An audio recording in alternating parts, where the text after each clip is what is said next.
Alors, si phi elle est non injective, c'est-à-dire, alors on a le sous-groupe engendré par G, il est isomorphe à Z sur NZ, et les deux cardinales, le sous-groupe engendré par G et ses deux cardinales N. Et même, on a le sous-groupe engendré par G, on peut l'écrire sous la forme 1, G, G au carré, G puissance 3, jusqu'à G à la puissance N moins 1. Alors, on peut l'écrire sous cette forme. Alors, c'est comme propriété. Alors, on va essayer de faire la preuve. Alors, la preuve de ça, pourquoi G s'écrit sous cette forme? Sachant que G s'écrit sous la forme de...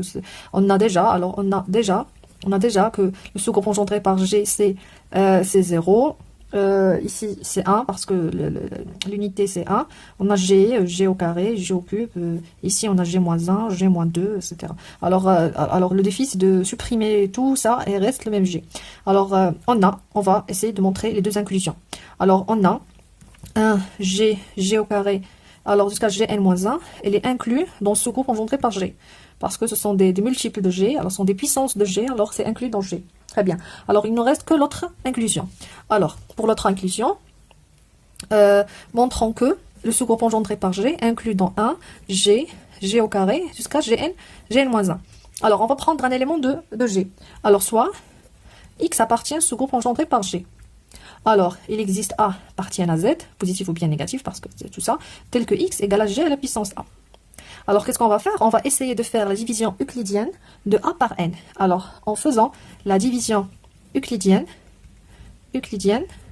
de A par N, on va trouver que, division euclidienne de A par N, on va trouver que A égale à QN, le quotient multiplié par N, plus le reste. Tel que le reste, il est compris entre N et 0. Il ne dépasse pas N et supérieur égal à 0. Après, on va faire, alors on a G à la puissance A, c'est G à la puissance Qn plus R, c'est G à la puissance N, Q fois G à la puissance R, et que l'ordre de G, on a l'ordre de G égale à N, et égale à le minimum, c'est la plus petite valeur, qui rend, c'est le nombre des opérations sur G pour arriver à 1.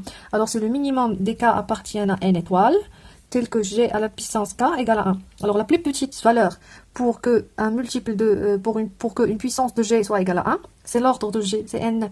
Alors ça c'est quoi? C'est G à la puissance N, c'est 1, alors 1 puissance Q c'est 1, alors c'est G à la puissance R. Alors G à la puissance A, c'est G à la puissance R. Or, R, elle est compris entre 0 et N, alors A, elle est compris entre 0 et N. D'où, pour tous les X appartiennent à G, leur puissance est compris entre 0 et N. Alors, le sous-groupe engendré par G égale à 1, G, puissance 1, c'est G à la puissance 0, G au carré jusqu'à Gn-1. Et pour Gn, c'est 1. Pour Gn, c'est 1. Pour Gn plus 1, c'est G à la puissance 1. Pour Gn plus 2, c'est G à la puissance 2, etc. Très bien, mais on doit se concentrer sur ça, c'est très très important. L'ordre de G égale à N, c'est la plus petite valeur, c'est la plus petite puissance qui rend G tel que G à la puissance, cette puissance égale à 1. C'est le nombre des opérations sur G pour arriver à 1. Très bien. Alors d'ici, il vient l'isomorphisme, que on a G, il est isomorphe à quoi? Il est isomorphe à Z sur NZ. Alors, et c'est quoi Z sur NZ? Par définition, c'est 0 point, 1 point, 2 points, jusqu'à N-1 point. Alors, 0 point, c'est la même chose que 1 point, c'est... Alors, ça, c'est les puissances, c'est par exemple les puissances. Alors, c'est facile, on peut vérifier que c'est un isomorphisme, tel que je peux prendre tous les éléments de ça, de G, et on l'associe à leur puissance pour arriver à Z sur NZ. Alors, ici, un isomorphisme, très simple entre eux. Très bien.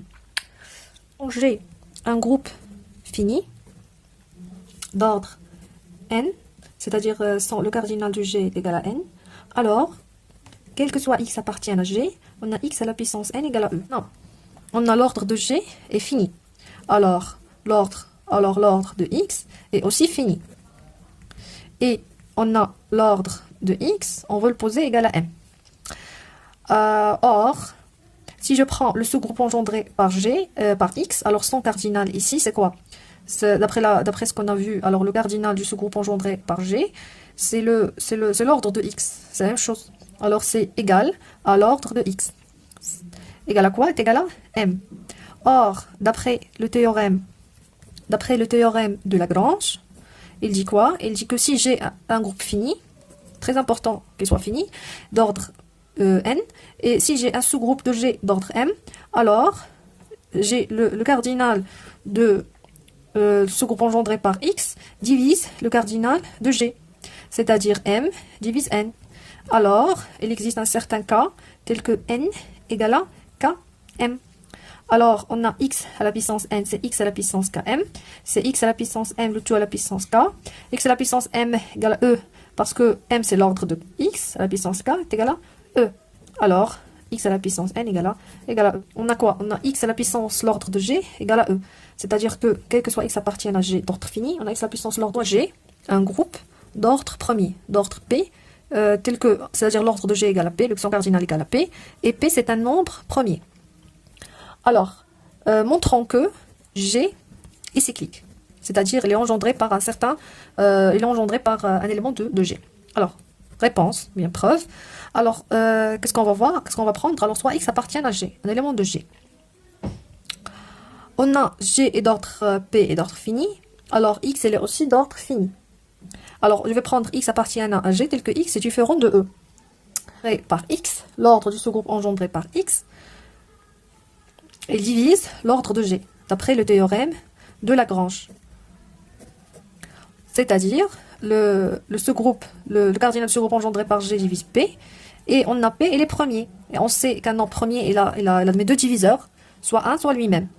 Or, X est différent de E, c'est-à-dire le cardinal du sous-groupe engendré par X est différent de 1, d'où le cardinal du sous-groupe engendré par X égale à P. Or, le sous-groupe engendré par X inclus dans G est de même cardinal de G, alors on peut conclure que le sous-groupe engendré par X égale à G. Alors, G est les cycliques de générateur X. Très bien. Maintenant, on va voir une propriété très importante, dit de produit de deux groupes cycliques. Produit de deux groupes cycliques.